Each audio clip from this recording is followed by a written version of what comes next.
Unacademy लाया है Unacademy accelerate, जहाँ पे आपके पास चांस है कि आप जो है 100% scholarship CSIR UGC net subscription के लिए विन कर सकते हैं। तो डेट याद रखिए 7 मार्च संडे 12 से लेके 1:15 तक ये आपका जो है टेस्ट होगा फॉर लाइफ साइंसेज, जहाँ पे 30 क्वेश्चन रहेंगे आपके। और जैसा आप रैंक लाते हैं रैंक 1 से 2 तो आपको 100% स्कॉलरशिप मिलेगा इस सब्सक्रिप्शन पे। रैंक 3 से 10 लाते हैं तो 75%, 11 से 35 तो 50%, और 36 से 150 लाते हैं तो आपको 25% का स्कॉलरशिप मिलेगा।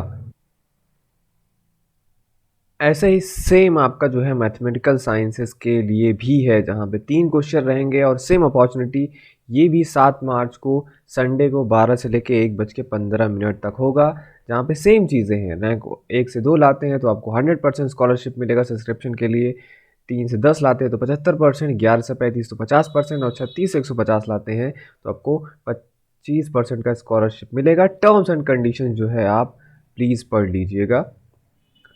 नेक्स्ट, आपको अगर सब्सक्रिप्शन लेना है तो आप जा सकते हैं या तो अनअकैडमी आइकॉनिक के साथ में या तो अनअकैडमी प्लस के साथ में। अब डिफरेंसेस क्या हैं आइकॉनिक और प्लस में?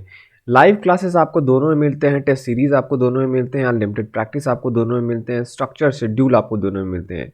अब आइकॉनिक को खास जो बनाता है वो ये चीज़ है कि यहाँ पे आपको दिया जाता है personal coach, study planner and bi weekly reviews, study booster sessions है, वहाँ पे पर्सनलाइज्ड डाउट सॉल्विंग है, SOP एंड इंटरव्यू प्रिपरेशन है, और प्रिपरेटरी स्टडी मटेरियल भी आपको प्रोवाइड कराया जाता है आइकॉनिक में। तो ये जो टेस्ट है मैंने आपको बोला ज़रूर लीजिए, और आप जो है प्लस आइकॉनिक के लिए जा सकते हैं। Hello guys, welcome to channel masters of botany again. मैं हूं आपका दोस्त विनय कुमार सिंह।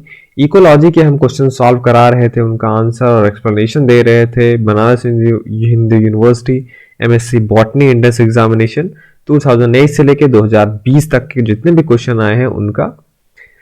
तो अब आते हैं हम क्वेश्चन नंबर 221 पे। Enrichment of lakes and ponds by organic waste is called. जो इनरिचमेंट हो जाता है लेक्स या पॉन्ड का ऑर्गेनिक वेस्ट से, वो क्या कहलाता है? बायोट्रॉफी, यूट्रॉफी, एलिगनी और ऑलिगोट्रॉफी। तो मैंने आपको कई बार ये क्वेश्चन आ चुका है बनारस यूनिवर्सिटी में। यूट्रॉफिकेशन आप याद रखिएगा, उससे आप इसका आंसर दे सकते हैं। यूट्रोफिकेशन से ही है, एक्चुअली यूट्रॉफी ही है। Trick is a limnological term for the purpose by which a body of water becomes progressively enriched with minerals and nutrients। ठीक, तो उनको क्या बोला जाता है?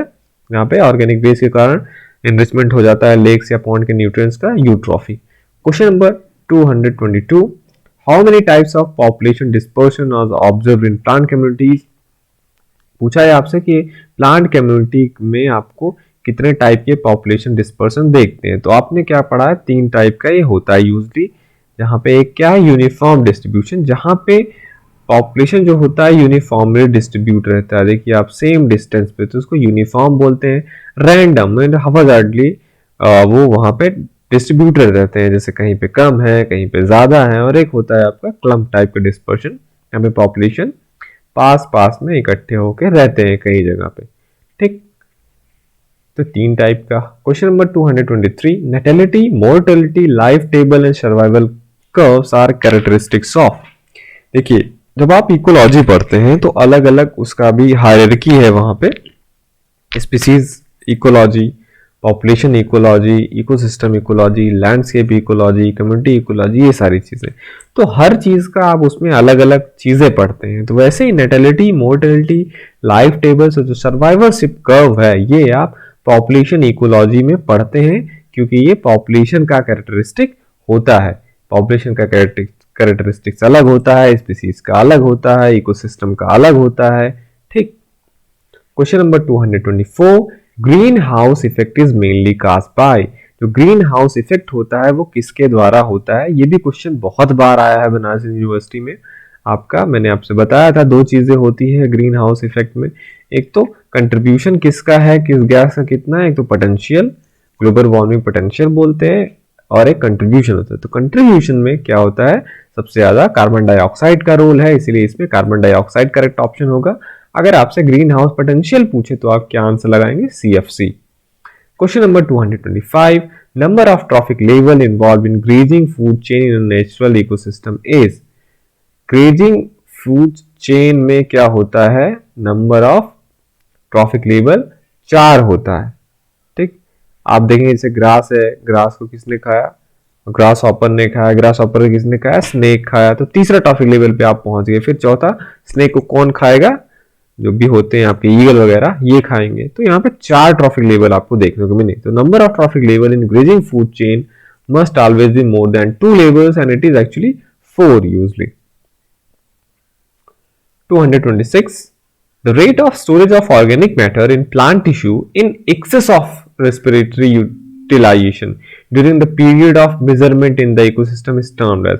यहाँ से आपसे क्या पूछा है, rate of storage of organic matter, कि जिस रेट से स्टोरेज होता है ऑर्गेनिक मैटर का किसी प्लांट टिश्यू में रेस्पिरेटरी यूटिलाइजेशन के एक्सेस में, रेस्पिरेटरी यूटिलाइजेशन को आप छोड़ दीजिए, during the measurement in the ecosystem, वो क्या टर्म किया जाता है। तो देखिए, अगर आप रेस्पिरेटरी यूटिलाइजेशन को और जो भी फोटोसिंथेट है दोनों को मिला लेते हैं तो वो आपको क्या कहलाता है, ग्रॉस प्राइमरी प्रोडक्टिविटी।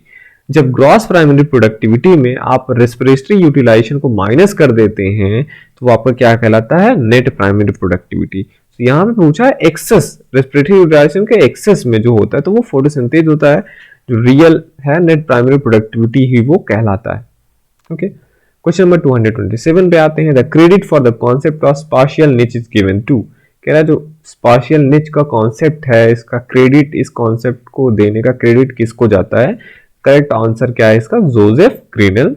इकोलॉजिकल निच is a most inclusive term that involves not only a physical space occupied by organism but its functional role in the community and its position in the environmental gradient including other conditions of existence। देखिए, ecological निच आपने उसके बारे में पढ़ा है कि कैसे हैबिटेट के अलावा उसका फंक्शनल रोल भी बताता है।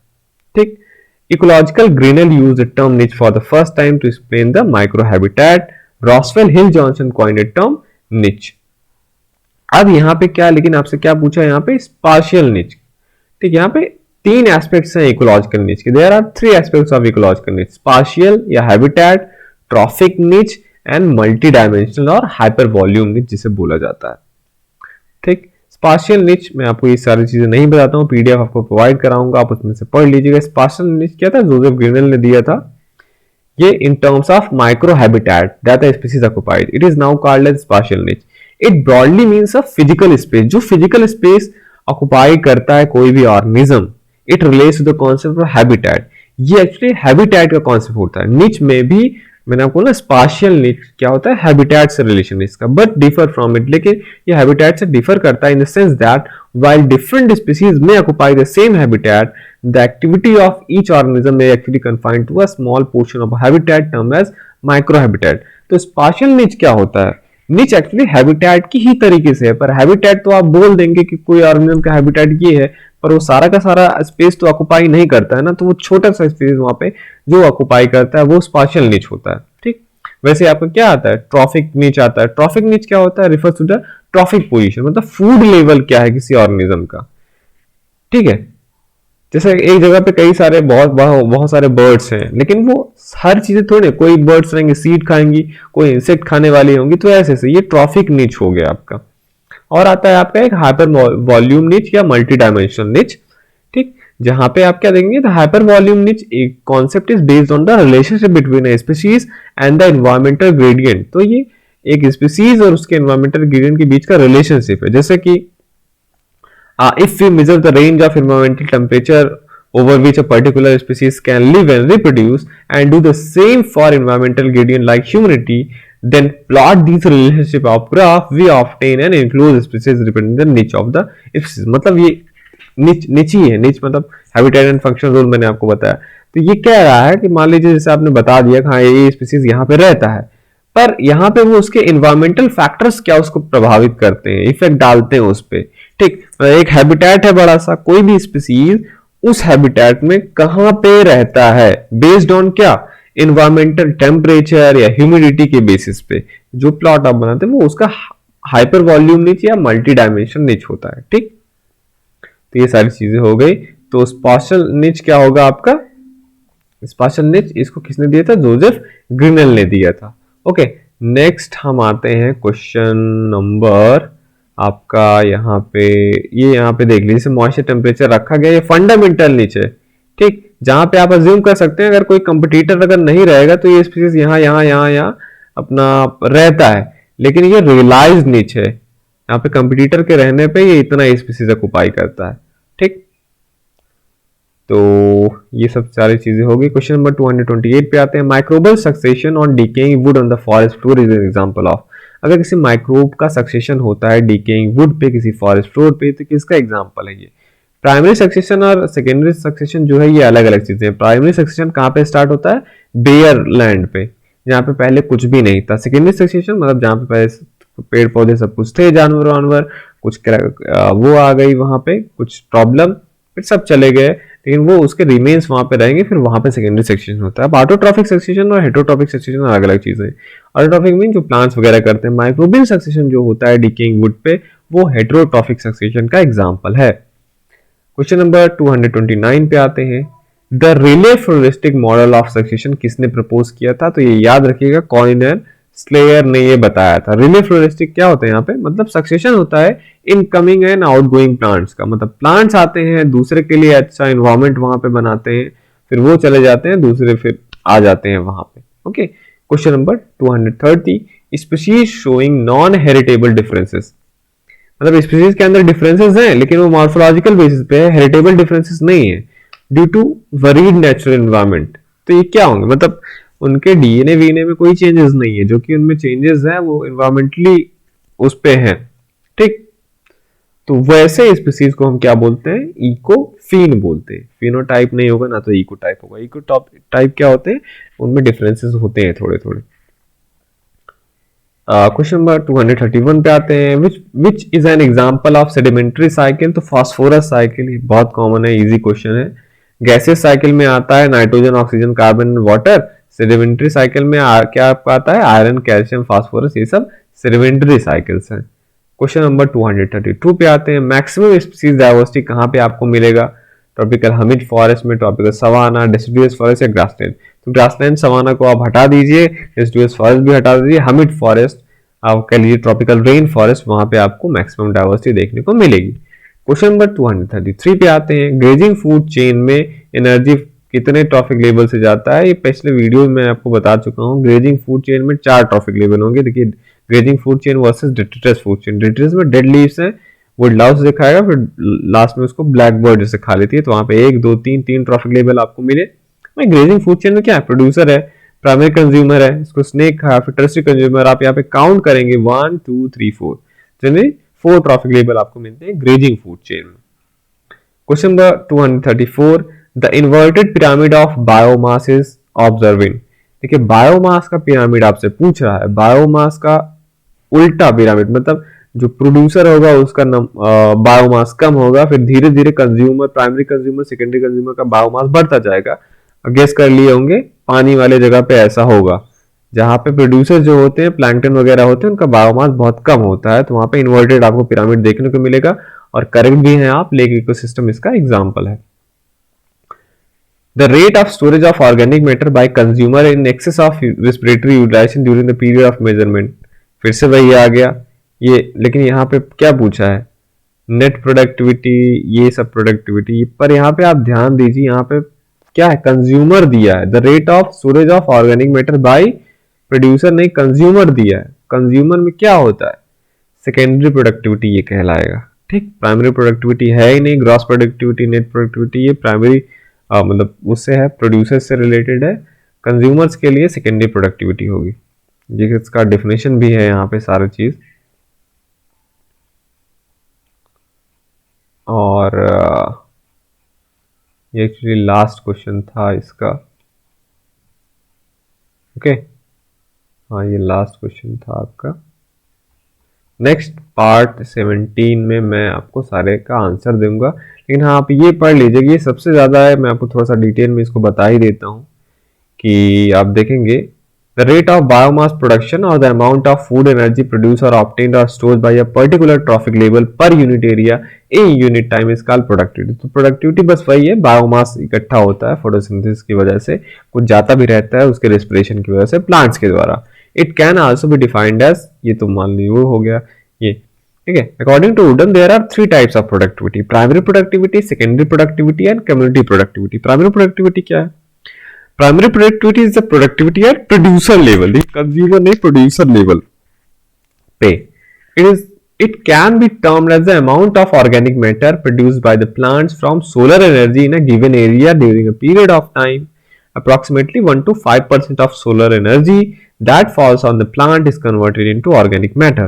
Primary productivity अब दो टाइप की होती है, ग्रॉस, नेट, जो आपका कॉन्सेप्ट इसके लिए क्लियर भी हो सकता है। ग्रॉस का मतलब it is the total amount of organic matter produce, मतलब प्लांट जो भी ऑर्गेनिक मैटर प्रोड्यूस किया वो क्या कहलाता है? ग्रॉस प्राइमरी प्रोडक्टिविटी कहलाता है। लेकिन ध्यान दीजिए वो रेस्पिरेशन भी करता रहता है, तो मतलब जो भी वो खाना बना रहा है अपने लिए उसमें वो यूटिलाइज भी करता रहेगा, लेकिन हमने इसमें उस चीज की बात नहीं की।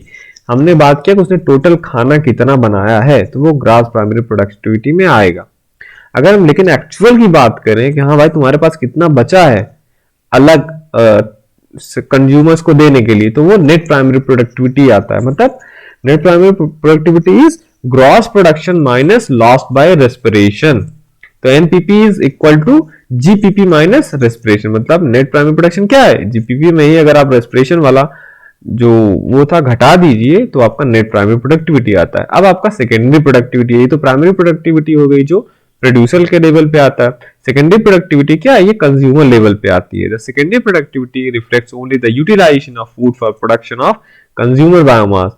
ये वो है आपका, मतलब जो कंज्यूमर फूड का यूटिलाइजेशन करता है अपना बायोमास बढ़ाने के लिए, वो सेकेंडरी प्रोडक्टिविटी होती है। It can be referred to as the net rate of increase in biomass of heterotroph. The secondary productivity act as food to the next trophic level. तो ये आपकी सेकेंडरी प्रोडक्टिविटी हो गई। ये वो है। तीसरा कम्युनिटी प्रोडक्टिविटी में आता है, भी आता है आपका, एक कम्युनिटी के द्वारा जो है ऑर्गेनिक मैटर कितना सिंथेसाइज हुआ। ठीक, अब यहाँ पे आप देख लीजिए, इससे आप गेस कर सकते हैं। ये प्राइमरी प्रोडक्टिविटी है, ये जो ब्लॉक है ये प्रोड्यूसर का है, ये है जीपीपी प्रोड्यूसर का पूरा जीपीपी ग्रॉस प्राइमरी प्रोडक्टिविटी। अब इसने इतना रेस्पिरेशन में उड़ा दिया, तो ये जितना बचा ये नेट प्राइमरी प्रोडक्टिविटी है प्रोड्यूसर। जब आप कंज्यूमर लेवल पे जाते हैं, ये प्राइमरी कंज्यूमर है, सेकेंडरी कंज्यूमर, तो वहां पे क्या होगा? ये जो है रेस्पिरेशन एंड अदर एक्टिविटी को अगर आप निकाल दीजिए, ये जो दोनों ब्लॉक है इसकी सेकेंडरी प्रोडक्टिविटी में आता है। तो आपका क्लियर एकदम से प्राइमरी प्रोडक्टिविटी, सेकेंडरी प्रोडक्टिविटी क्या है, किससे रिलेटेड है? Primary productivity GPP NPP is related to producers and secondary productivity is related to consumers. Okay, hope कि आप ये कभी नहीं भूलेंगे। तो चलता हूं मैं, मिलूंगा आपसे नेक्स्ट वीडियो में। Thank you for watching this video.